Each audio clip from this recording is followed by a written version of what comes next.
Okay. So, welcome back. So we can now start to have a look at these famous suttas of the Buddha.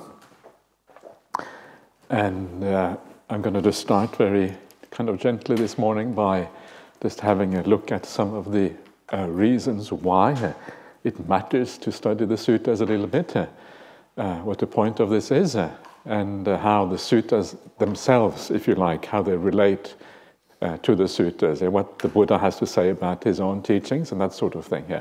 Just to get a bit of background, so then we can kind of dive into the content this afternoon and later on. And I think it is really hard to overestimate the importance of these teachings in the suttas, and there are a number of reasons for that. First of all, as I just said, the Buddha himself emphasizes the importance of his own teachings. He says specifically that after I pass away, he says then your teacher will be the Dhamma and the Vinaya, in other words, the teaching and the training that I have laid down.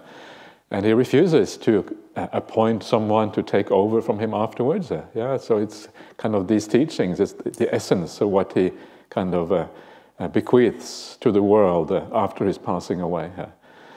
And there are a number of similar kind of expressions. There's one famous expression where the Buddha says that in the suttas there is nothing superfluous, nothing missing and nothing superfluous. In other words, it is a complete teaching in its own right. Everything is there that you require, and you can't throw anything out. And these kind of statements are very significant, because one of the things that you will often find is that the Buddha, when he gave his teachings, he laid things down with a very clear purpose in mind, knowing that this will go on for a long time into the future, from generation to generation, from culture to culture. So he had a very kind of clarity about what he was doing. And because of that, he laid it down in a very systematic and complete fashion. And this is what is so exceptional about the suttas. Very often, when you hear a contemporary teacher or any other teacher who came after the Buddha, it is a bit more idiosyncratic. It's kind of the way I teach, the way I had my experiences, and then you relate things to that. Whereas the Buddha's idea is very complete and very, very full.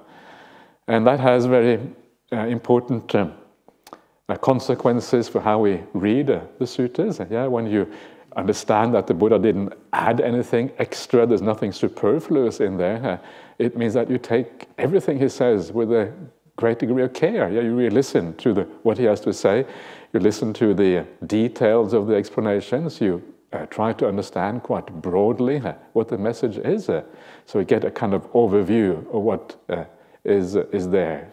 Nothing is really superfluous, and nothing is missing. It means that you get a complete teaching just by reading the suttas. Everything is there. You don't need actually anything on top of that. You might need a bit of explanation, a bit of commentary, etc., but you don't really need anything extra. So that is already a very useful background to the suttas, and very helpful to be aware of that. The care that they have been laid down with. You can imagine one of the way to think about the suttas is that the Buddha had his insight, and his main insight would have been on the day of his awakening, when he became the Buddha. And an insight is just like a flash. You kind of see reality in a flash. And it's like a picture, if you like, but it's a very simple picture. It's a picture of emptiness and that sort of thing, very, very simple. And yet, and then over time, he would have to explain this insight and to explain how to arrive at it. He then laid down the suttas. The suttas can be considered like almost like a jigsaw puzzle, all the little pieces that together form this picture that you saw on his night of awakening. And when you understand the sutta as well, you see how it all fits together very beautifully. And then you can start. And when you understand how it all fits together, then it's easier to grasp. Every sutta starts to make sense in context and all of these kind of things. So these are some of the things we will look at during this particular retreat. There's one thing that always I found very interesting is that Very often people say that the suttas are difficult to read, hard to understand. And there may be like an initial barrier, if you like, to entry. And the reason why there is that barrier is because, of course, these suttas come from a culture that is different from ours. And specifically, they come from an oral culture. So the suttas can be quite repetitive, and they're very different from how we would write things in the modern day, for example.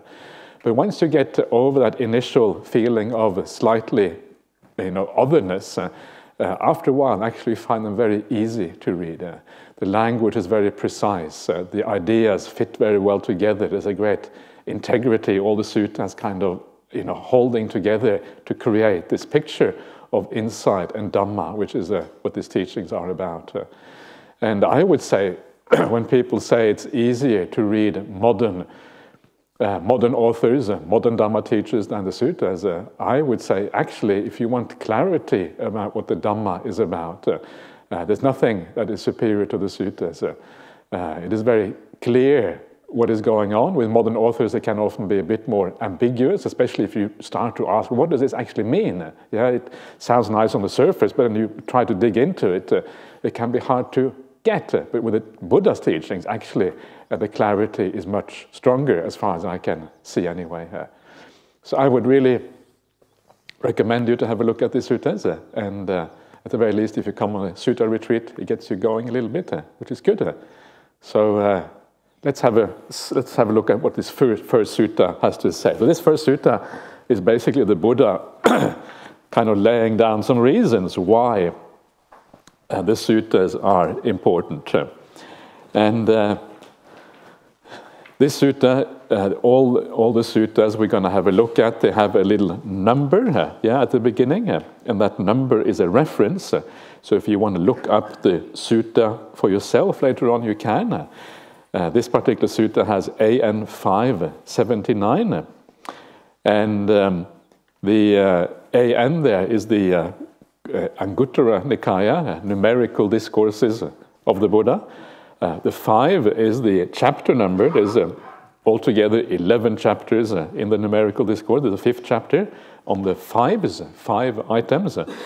And 79 is the sutta number. There's about maybe 200 and, how much is it? 250 suttas, a little bit more maybe, in the 5s. So that gives you an idea of what it is like. And this particular sutta called Future Perils, Anagata Bhayani, I think, fears for the future.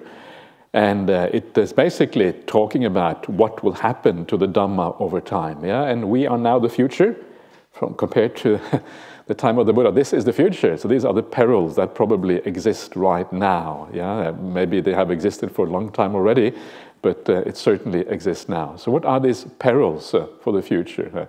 And some of these points here are quite interesting, and so I thought I'd just bring it up as a start for this retreat, just to kind of, again, emphasize the importance of the suttas.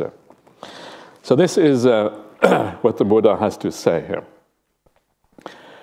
Bhikkhus, in other words, monks.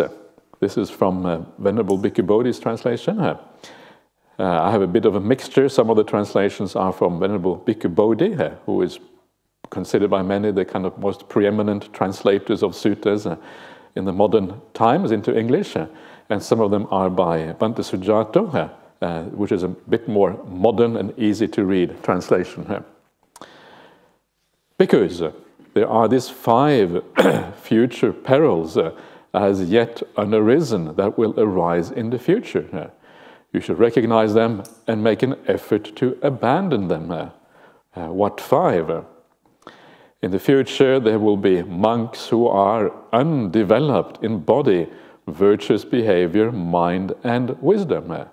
They will give the full ordination to others, but will not be able to train them in the higher virtuous behavior, the higher mind, and the higher wisdom. These pupils, too, will be undeveloped in body, virtuous behavior, mind, and wisdom. They, in turn, will give the full ordination to others, but will not be able to train them in the higher virtuous behavior, the higher mind, and the higher wisdom. These pupils too will be undeveloped in body, virtuous behavior, mind and wisdom. And the implication is that, and so it goes on, yeah, from generation to generation and carries on into the future. Thus monks, through the corruption of the Dhamma, the teaching, comes corruption of the training. And from the corruption of the training comes the corruption of the teaching. This is the first future peril as yet unarisen that will arise in the future.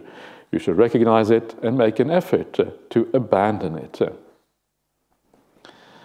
So the idea here is that if you don't develop the Buddhist path, yeah, you're talking about monks who are undeveloped in body.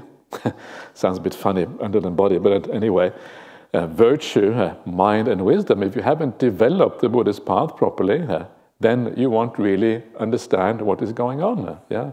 It is through the insight into these Buddhist teachings that is how you understand them. It is the noble ones, the Aryans in the world, who understand what the Buddha was talking about. So you need to develop the path. You can gain a good understanding, of course, by reading the word of the Buddha, but there is a good chance you won't fully grasp what is going on unless you are a noble person yourself. So undeveloped in body, virtue, mind and wisdom, undeveloped in body means like lacking in sense restraint. That's usually what it means.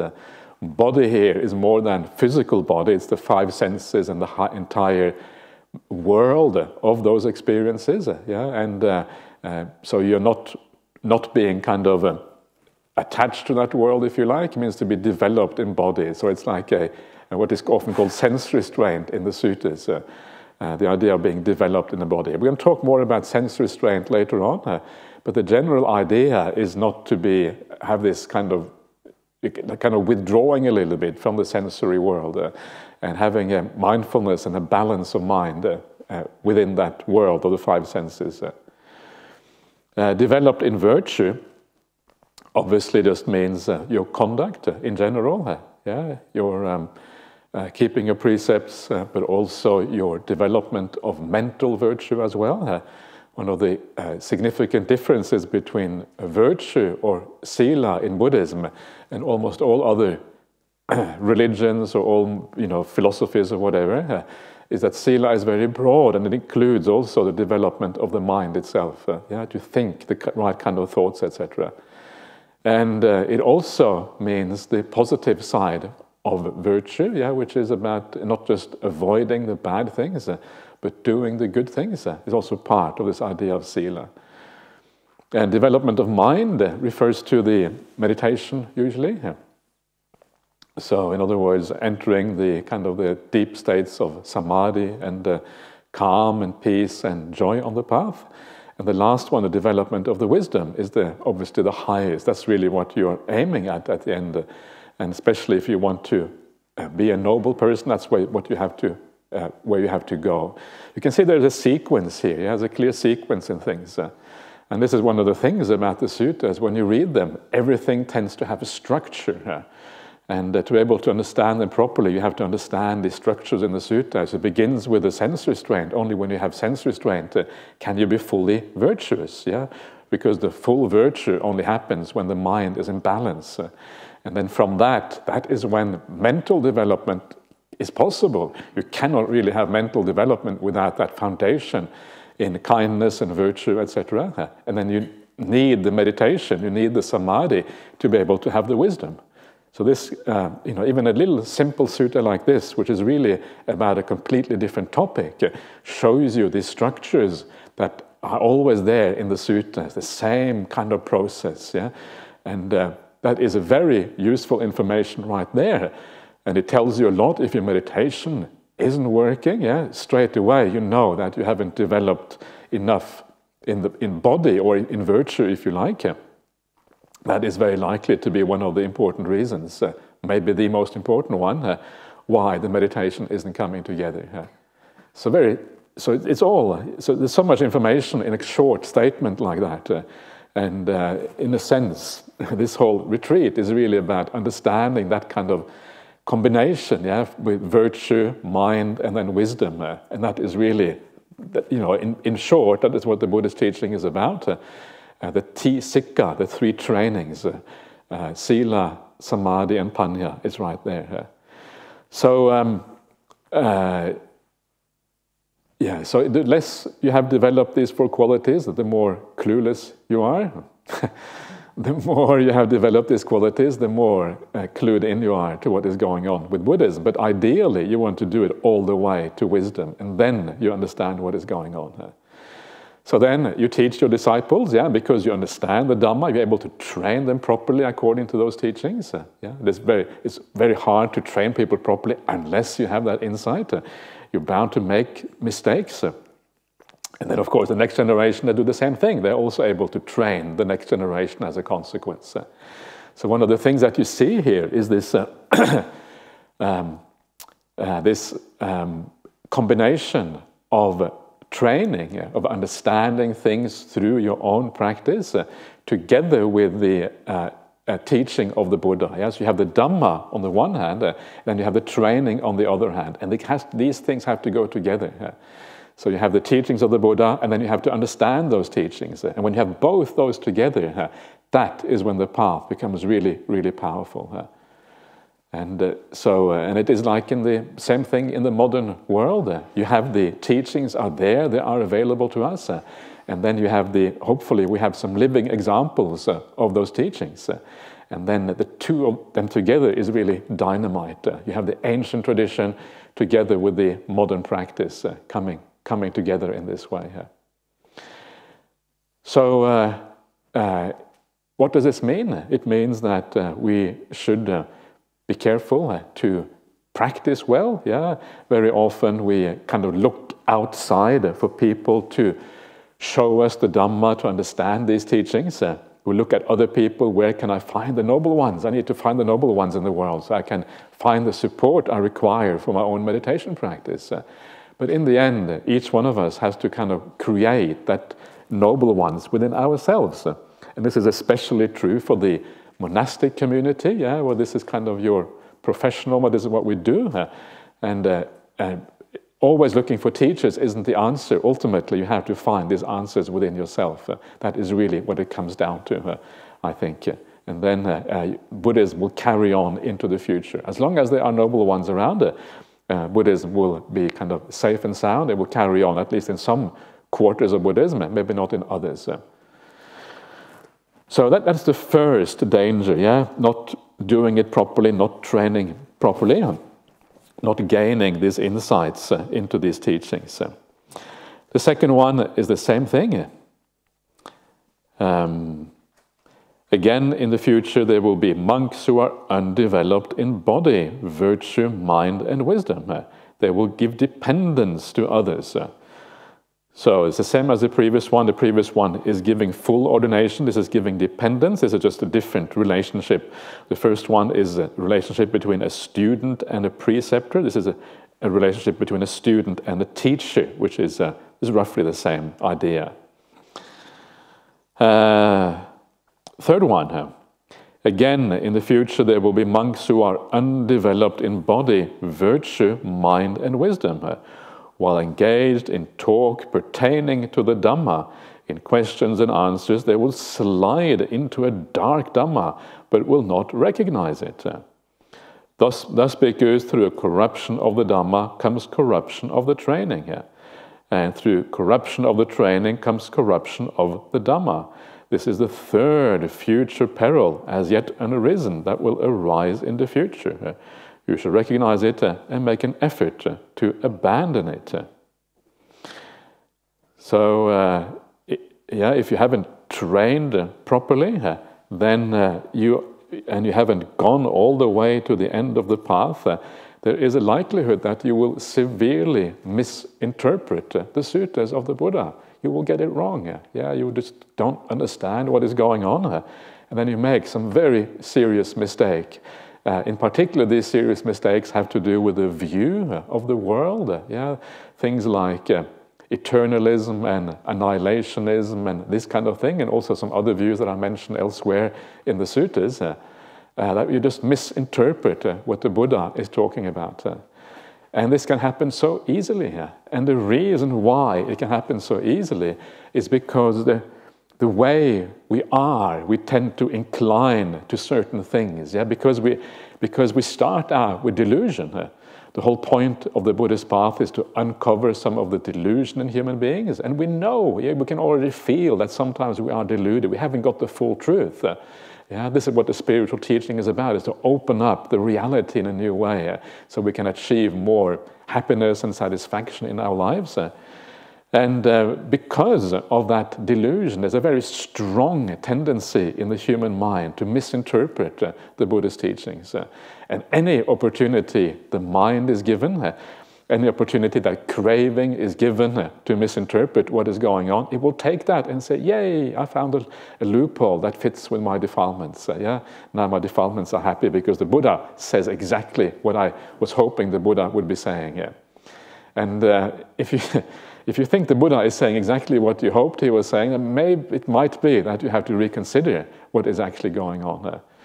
And one of the biggest problems is the sense of self. Yeah? The sense of self is this very deep-seated thing in human beings, and it has a very powerful interest in preserving itself because it feels so real. Yeah? According to the Buddha, it is an illusion, but because it feels so incredibly real and because it's about me, yeah?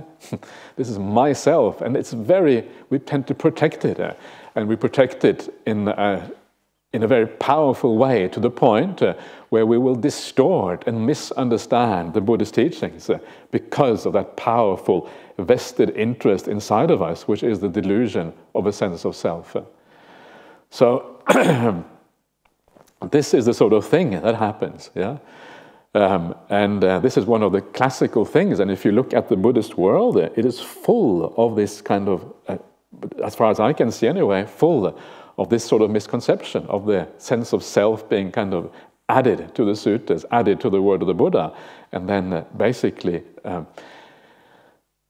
what happens then is that basically you make it very hard or impossible sometimes to even go all the way to the end of the Buddhist path because you are blocked by your view, and that view kind of makes it impossible to fully understand what this teaching is about. So this is about sliding into the dark Dhamma, yeah? Misunderstanding of Buddhism, doing things that are counter to the Buddhist path, and this then becomes very problematic. And then you teach your disciples along the same way, and then your disciples misunderstand, and they carry it on to the next generation, and it goes on from generation to generation, and this is how these things get very problematic after a while. So, that is the third reason given here. Let's go on to the fourth reason. Again, in the future, there will be monks who are undeveloped in body, virtue, mind, and wisdom. When those discourses spoken by the Tatargata are being recited, that are deep, deep in meaning, world transcending, connected with emptiness, they will not want to listen to them, will not lend an ear to them or apply their minds to understand them.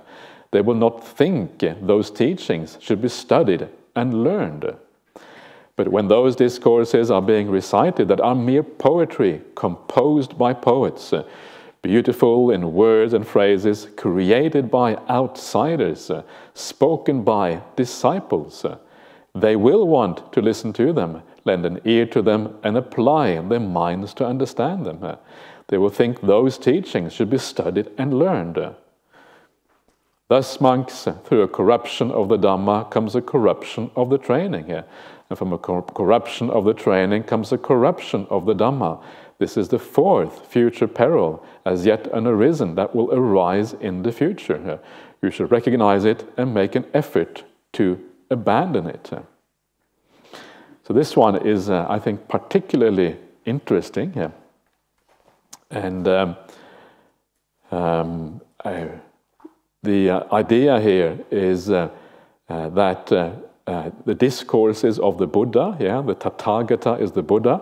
The Tatargata is this slightly mysterious and unfathomable word. It means something like the one who has arrived at truth, or something like that. Yeah, Tatta plus agata, or tatta plus gata is a bit. It can be understood in many different ways. I think the idea, it is supposed to be slightly mysterious, and it is a word that seems to have existed prior to the Buddha in Indian society, and it was used of someone who had a profound insight, or supposed to have a profound insight into reality. Tatargata, the one who has arrived at truth. So when the Buddha's discourses are being recited that are deep, the profound suttas, deep in meaning, not just deep, but deep in meaning, is one of the things that we have to be careful with sometimes, is to kind of distinguish between what is deep on the surface and what actually is really profound in reality. Sometimes teachings may sound very deep. You may hear teachings that are really, but actually on inspection you find that actually it was just a kind of fancy phrasing, or it was just a trick of words or whatever, and it wasn't actually really as deep as it was supposed to be. And one of the classic phrases that I remember was, I think that's what I heard from Ajahn Brahmali. Everything I know comes from Ajahn Brahmali, so I will repeat a lot of what he says. But one of the things that I remember him saying was about one of those famous gurus. This was a guru, in Hindu guru, and he was very wealthy and well off. And the point of being a monastic or a religious seeker is to kind of live a simple life. So he had to have some excuse that for why he could have lots of Rolls Royces and that kind of stuff. And his excuse was, "I'm so detached, I'm not even attached to detachment." So because I'm not attached to him, I can do whatever I want. It's like the spiritual, what is it called, the crazy wisdom or something like that. So that's why you have to, wait a minute, does that really make any sense when you think about it? Detachment is detachment. The point of detachment is that you're no longer interested in those things because you have a deeper meaning. That's the whole point. So the idea of being not attached to detachment is just a contradiction in terms. It doesn't actually make any sense. But on the surface, you might be kind of tricked into believing there's something profound going on there. So you have to be careful, with what actually is deep and what just appears to be deep. And this can be a problem also in Buddhist circles as well. Sometimes you hear teachings that may seem really fancy and profound, but maybe they're not as profound as they may seem. So then you have the idea that the Buddha's teachings are world transcending, lokuttara in Pali, and the idea here is that the world is problematic. It is very obvious that the world is problematic. You just have to turn on the news, or you can just think about your own life, even in the private sphere. There's always problems and things. So the idea of a teaching that goes beyond the world, transcends the world, is very attractive because it promises a more profound meaning to life, something beyond the ordinary. This is why I think Buddhist teachings are so very attractive, and any kind of real religious teachings are attractive because they promise that thing that to go beyond the world. So world transcending, there shouldn't be some kind of limited wisdom of how to live life, human life, as best as you can, because that is always going to have the same kind of flaws. You have to go beyond the whole thing, and this is why the Buddhist teachings are profound. In fact, they're even more profound than that, because it is not just about going beyond the world as we know it and human life, etc. It is about going beyond even the idea of a self, the idea of I am, even going beyond that. So it's world transcending in a very, very profound way. And this is what kind of makes these teachings very special. And that's why the last point there, this idea of connected with emptiness, is part of this idea of world transcending. The idea of emptiness being something very beautiful. And I don't know, sometimes people think emptiness sounds scary. Empty, wow, that's really scary. And what happens when it's complete, there's nothing there? That sounds terrible. And but the idea, remember here, is that the best way to think about profound ideas like non-self and emptiness or whatever is to try to understand them from your experiential perspective. And once you start to see them from that perspective, you actually see, now these things are actually very powerful ideas that are very beautiful and really inspiring. Yeah, if you think about your own meditation practice, even though you may not have gone all that deep, if you have gone a little bit down the path of meditation, if you have some idea of what the peaceful mind means compared to the very restless mind or very thinking mind, you know that peace of mind, tranquility, is great. Yeah, it's marvelous. And that idea of peace and tranquility being something attractive and marvelous, well, that is part of this idea of emptiness. Yeah, you can start to see how emptiness, the throwing out of things, the less is going on, the less experience you have of your body, the more peaceful your mind is, the more powerful and the more beautiful the experience that you're having is at that point.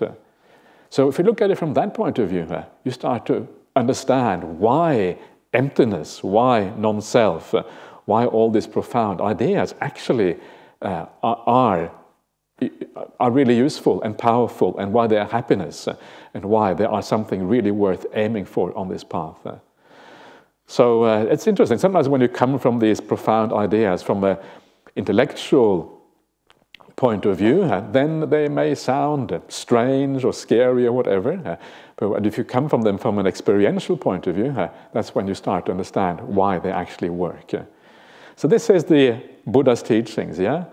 And sometimes people find these teachings dry and boring and not really kind of, you read the suttas, it doesn't really, kind of the modern mind doesn't really get grasped by it, doesn't really kind of get what is going on, and you'd rather read something else which is more inspiring according to your own ideas. And that's where you have to be careful, yeah? Because that is where you can very easily go wrong because of that. There was a very interesting example recently that many of you probably haven't heard about, and this was someone who said they had translated the Tatargata. The Tatargata is a very famous expression of the enlightened nuns at the time of the Buddha, and they often, the people who were enlightened or awakened, they would kind of speak poetry. It was very common in India. You had spontaneous poetry that you kind of just came out of you. Yeah, I don't know how they did it. They must have. It's pretty cool. They just speak this poetry, which is often very inspiring. Yeah, it comes ready in kind of nice chunks. Yeah, and rhymes beautifully as you go on. Has a nice rhythm to it, and they had that ability to compose spontaneous poetry at that time.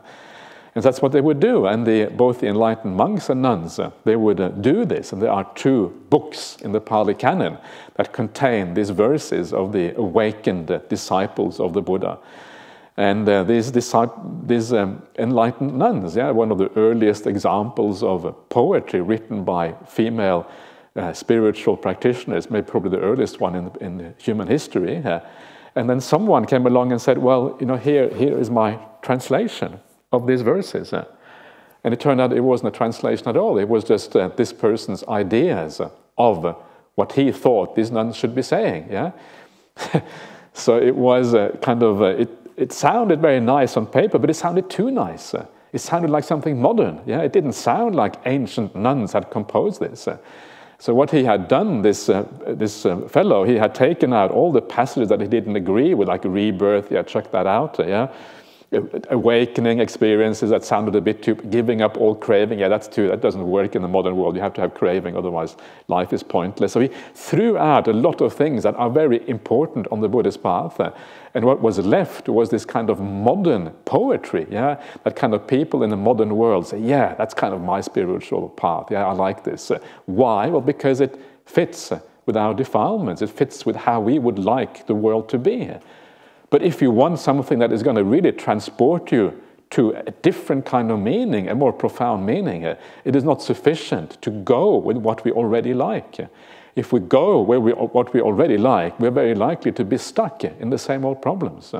So you have to have something which is more profound. It should be difficult to grasp. It should be something which is challenging at some level. If it isn't really challenging, probably it isn't all that profound and all that interesting.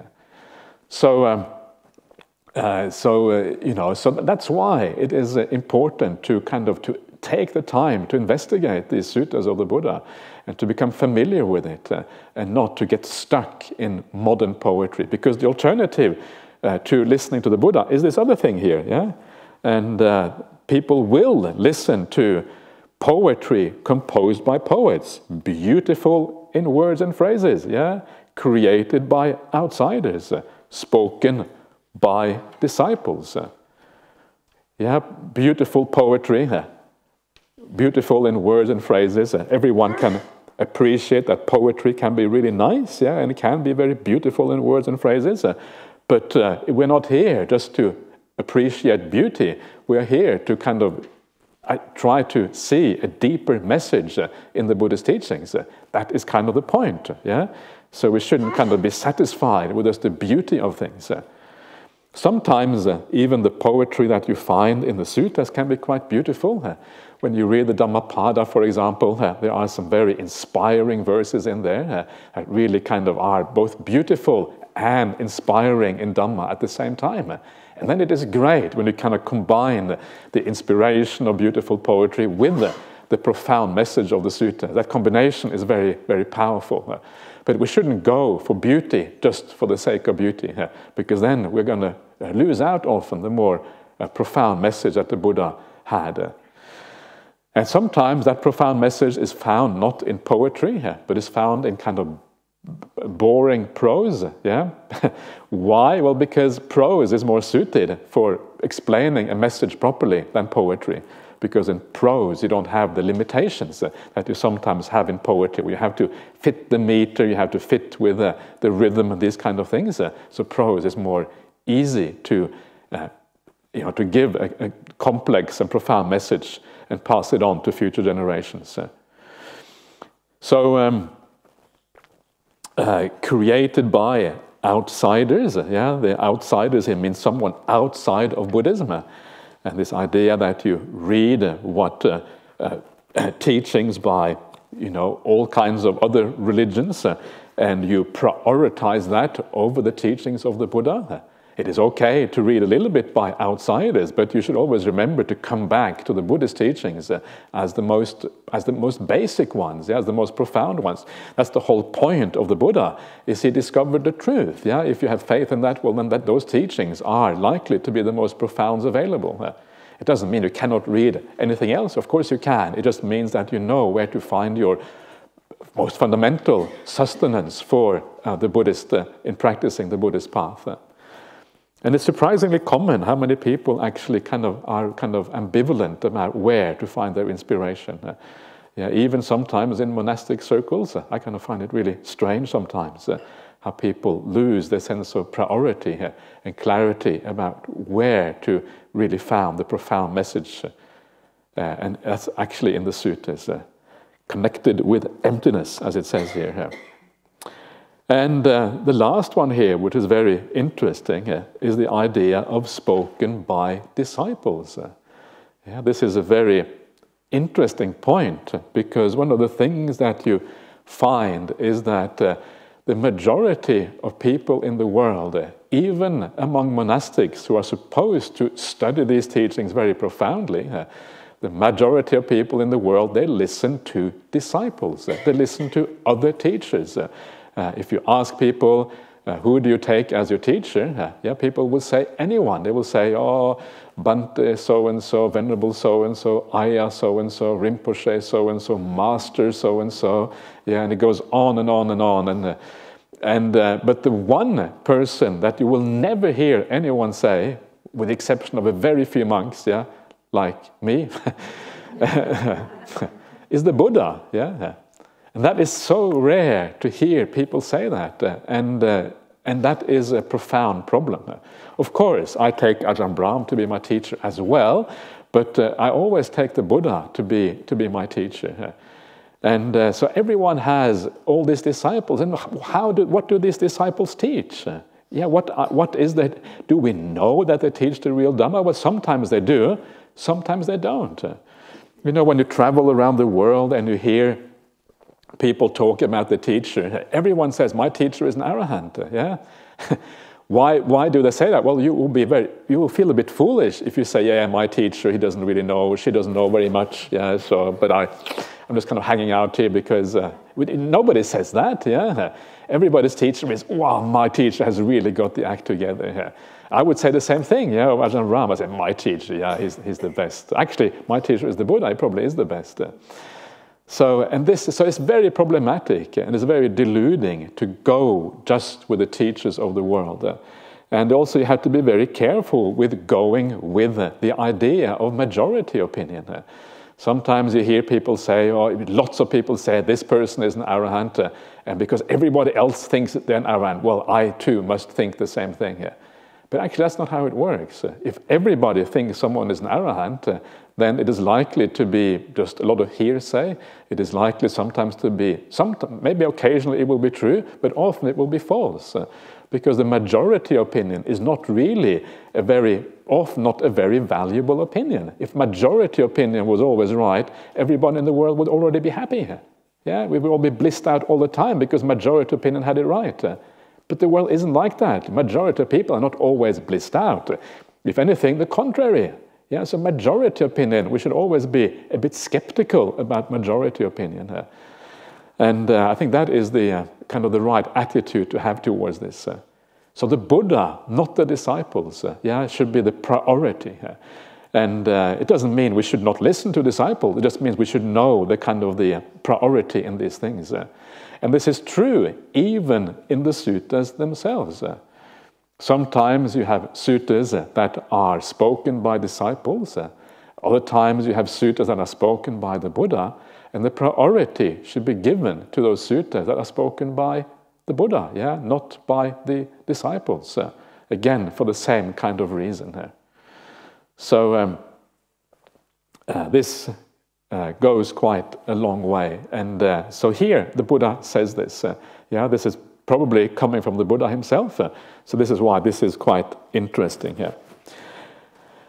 So then he has this nice sequence here that says that they will not listen to them, lend an ear to them, or apply their minds to understand them. And this is an important little sequence in its own right, because it says something about the attitude that you have to the suttas. Is the idea of listening. You don't only listen, but you are listening attentively. You're trying, and then you're trying to understand. You apply the mind to understand. In other words, you understand that there's something really vital here. There's something here that has to do with the very meaning of life, what life is all about. And if you are approaching the meaning of life, wouldn't you be interested? Isn't this really, if you really thought this is the meaning of life, you'd really be interested. Sometimes it is astonishing the kind of things that we do apply our minds to, things of kind of worldly concerns. But because we see those worldly concerns as important to us, that is why we're interested. And sometimes we think that those worldly concerns are really important, but when it comes to the Dhamma teachings, we don't get that in the same way. So the idea here is to take that interest in the suttas. And this is something that you see in so many different places. You lend an ear to the suttas, you memorize them. Well, you don't have to memorize them in these days, but you attend to them again and again. And as you do that, you gradually reflect on the suttas, and as you reflect on them, you start to make sense of them. And then you apply them in your own life. One of the most important things is to ask yourself, how does this apply in my own life? It is so easy for the suttas to end up as some kind of theoretical thing that you think about, that you intellectualize about, and sometimes it is, that is fine as well, but you want to take it further beyond that. You want to ask yourself, how does it actually apply in my own life right now? What do these teachings mean for this experience I'm having right here? This is how they become alive. And when you see how they apply in your own life, then they become really real. And then you actually, that is the best way to gain more confidence and faith in these teachings, is seeing that direct application of these teachings and how they give rise to the results that they actually promise in these suttas. And this is also why I sometimes say to people, sometimes if you have an opportunity to kind of travel overseas, maybe travel to India, Don't travel to India now because it's a bit dangerous, but you know, when things are better again, have an opportunity and visit some of the sites where the Buddha was 2,500 years ago. And sometimes that can be very powerful, and that also makes the suttas more real, because then you understand that these places actually existed. You look at the suttas, you look at the description of the places, and then you see you don't say my, I was going to say my God, but you can't say that in Buddhism, yeah? So don't say my God, my Buddha. No. It's true, yeah? The description in the suttas matches with the reality. Wow, this is astonishing here. And it is actually quite astonishing, because the description in the suttas are often very detailed about the natural landscape, or sometimes they are, and then you see that actually it is there. So that is another way of doing this. So if you have that opportunity, it might be worthwhile, at least once in a lifetime, to go to India. I find it very interesting when I went to India. I remember when I went to Varanasi, Benares, Varanasi, this ancient Hindu city on the Ganges River, and this is also where the first Buddhist sermon was taught, the Dhammacakkappavattana Sutta, the setting in motion, the wheel of the Dhamma, was taught just on the outskirts of this city. And we were staying in a hotel there when we were traveling through, and then as I was walking down one of the streets, this merchant comes and grabs my arm and says, "Oh, come to my cloth shop. I want to show you some good cloth. That robe you're wearing is not good. You need a new robe. We'll find some good cloth for you." So this salesmen just grab you off the street, and I think they are probably used to monks having money, so they kind of think that you are really wealthy and well off. So they kind of grab you and want to drag you into these shops. So Benares, turns out, even today, is famous for its cloth. It has a really good cloth in Benares, Varanasi. And then you read the suttas, Benares, famous for its cloth. Kind of fascinating. 2,500 years, nothing has changed. This is India for you. That's really cool. I really enjoy that. I must admit, to me, India was. I really enjoyed going to India, because it's such a different society from what we're used to in the Western world, at least. And then you get this feeling, that you are almost entering the suttas, because you see that things are exactly as they were described at that time. The Buddha, he had cloth from Benares, because he was kind of a high caste, Kshatriya caste, maybe the highest caste at that time, and his family was wealthy, so he had the best, cloth from Benares.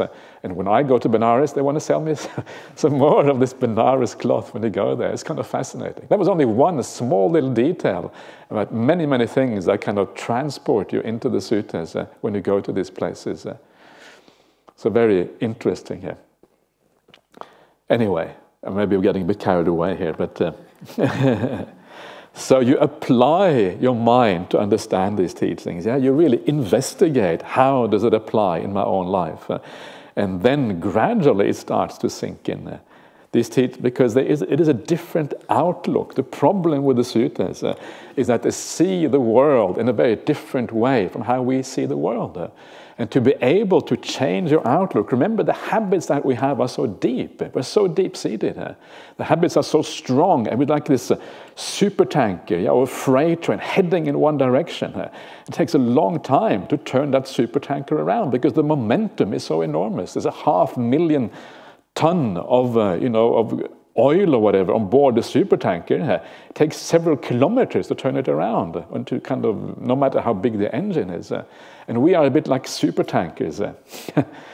Our habits are so strong. We're kind of moving forward in a certain direction and it takes a long time to move around. The habits are so strong. So you need to reflect again and again on the same thing. And that's why when people say, oh no, not that sutta again, I think, yes, that sutta again. And the reason is because it takes time to really take these things on board, to really use these things fully. And especially when it comes to some of the profounder aspects of these teachings, and not even the most profound ones, but simple things like turning a little bit away from the world, turning onto the spiritual path. Gradually, the mind turns in a different direction, and then it starts to have effect. This is why it is so important to keep on contemplating often the same thing from a slightly different angle, and gradually it sinks in and it becomes a power in your practice in this way. ideally, you hear the same sutta year after year, and then every year it goes in a little bit deeper. Every year you see it slightly differently. And yes, I will teach some of the suttas that some of you have heard every year. I will teach those this year as well, I promise. And if I see you walking out when I read those suttas, then what will I do? I will do nothing here. But you're very welcome to walk out if you want to. But I would recommend you to try to have that Zen mind, beginner's mind, the idea of there is something here of interest. Let me see if I can understand this in a more profound way. So teaching of the Buddha should be primary here. That is when we should lend an ear. That is when we should really try to understand. The secondary teachings are those of disciples. The tertiary teachings, the third layer down, are those of outsiders. You have to kind of get the sequence right here.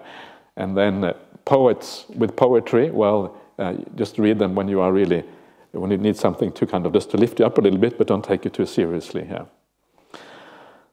So, that's because, again, there is a corruption of the Dhamma because you're listening to the wrong people, and because there's a corruption of the Dhamma, the training doesn't work anymore, because the Dhamma is the teaching. Don't understand the teaching, it means the training gets dodgy. When the training gets dodgy, well, then the Dhamma gets dodgy again. You haven't trained, you haven't understood the teachings, and then the Dhamma gets dodgy. So training and Dhamma and training goes together, and they corrupt each other in this way. And then gradually Buddhism disappears. Gradually, and over time becoming less and less strong in the world. I should maybe comment very briefly here that you will notice how the Buddha is always addressing the monks. Bhikkhus is the word here. And it's important to understand that the reason why that is the case, for those of you who haven't been to these retreats before, is because the Buddha always addresses the most senior people in an audience.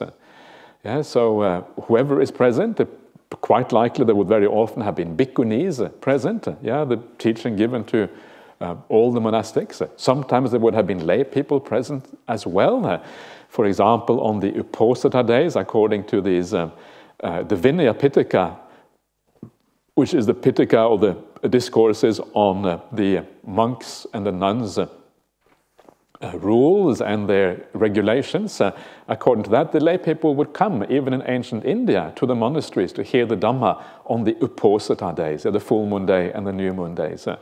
So often we had a whole audience there. So it is important to understand that it's much more inclusive than it may sound on paper, simply because of the norms of that time, how you address an audience. So there you are.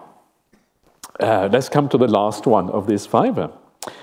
And the Buddha says, again, in the future, there will be monks who are undeveloped in body, virtue, mind, and wisdom.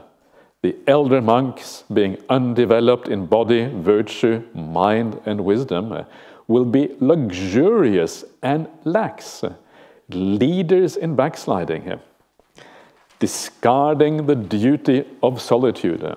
They will not arouse energy for the attainment of the as yet unattained, for the achievement of the as yet unachieved, for the realization of the as yet unrealized.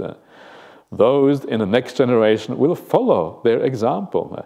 They too will be luxurious and lax, leaders in backsliding, discarding the duty of solitude. They too will not arouse energy for the attainment of the as yet unattained, for the achievement of the as yet unachieved, for the realization of the as yet unrealized. Thus, monks, through a corruption of the teaching, comes a corruption of the training. And from corruption of the training comes a corruption of the teaching. This is the fifth future peril, as yet unarisen, that will arise in the future. You should recognize it and make an effort to abandon it. So this is the tendency of the human mind. The tendency is to kind of enjoy, be relaxed, just enjoy the pleasures of the world, eat well, and having big kutis the size of mansions sometimes, and well, I'm not sure about mansions, but large kutis, and just having it all very nice, yeah, leaders in backsliding, that's a kind of nice expression there. And discarding the duty of solitude. You will hang around with people, you will chat a lot and do all kinds of things. And then the duty of solitude is discarded. It shows you the importance of solitude on the Buddhist path. Yeah? This is one of the duties that you discard. It is so significant. That is why we have Jhana Grove Retreat Center, because this gives you a little bit of solitude, more than you have in your ordinary life. You can get away from your ordinary things, and you have an opportunity to be more independent and free, having your own room. And it's kind of a halfway house to the monastic life. And it also shows the importance of monastic life, why we have such things as the forest tradition in Buddhism. Yeah? It's precisely for this reason, because the forest tradition, it gives you that ability to withdraw into solitude, get away from the world. If you are a monastic in a city, it is very hard not to abandon the duty of solitude. You're almost forced to live with people around you. Yeah, so this is how important solitude is. Why? Well, because it is in solitude that you have deep meditation practice. We will see this later on when we get to some of the suttas about meditation. But that is what you find everywhere. It starts off by going to an empty hut, yeah, going to the foot of a tree. Yeah, you can do that. Do it here at Jhana Grove if you want to go on the foot of a tree. Make sure you wear enough clothes because it's going to be quite cool. Yeah, have a big jacket or something, and whatever, and sit down at the foot of a tree and see what happens. And that's kind of nice thing to do sometimes. And this is where deep meditation happens, because you need that seclusion from the world to be able to still the mind properly, because the world is what distracts you from that ability to unify the mind. And because the deep meditation happens there, also the deep insights happen there. So that's where you can expect to find wisdom in the world. You find wisdom where there is seclusion, where people have withdrawn from society. Yeah? That is where it is most likely to exist. So this is another important example, an important thing to keep in mind. Yeah? An important kind of sign of a good community where there is that right balance, where things are not too luxurious, nor are they too austere, kind of that middle way that the Buddha talks about, and then you are on the right track. So then the Buddha says at the very end, these monks are the 5 future perils as yet unarisen that will arise in the future. You should recognize them and make an effort to abandon them. So there you are. That is just a little bit of background for why we are focusing on the suttas and what kind of ideals lead to an understanding of the suttas. And it's just to kind of get us started on this retreat. And then this afternoon we're going to get into the real, what actually are these suttas? What did actually the Buddha teach? And we're going to start out this retreat fairly kind of get into it straight away. We're going to start with some fairly deep wisdom straight away, and then we're going to look at the path, how to get there afterwards. So brace yourself. It's going to be interesting here. Interesting here. So we'll see what happens as we get into this. So in the meantime, just keep on enjoying yourself in the right way. Make sure you have a good time. Have a nice lunch, and we'll see you back again at 3 o'clock this afternoon here.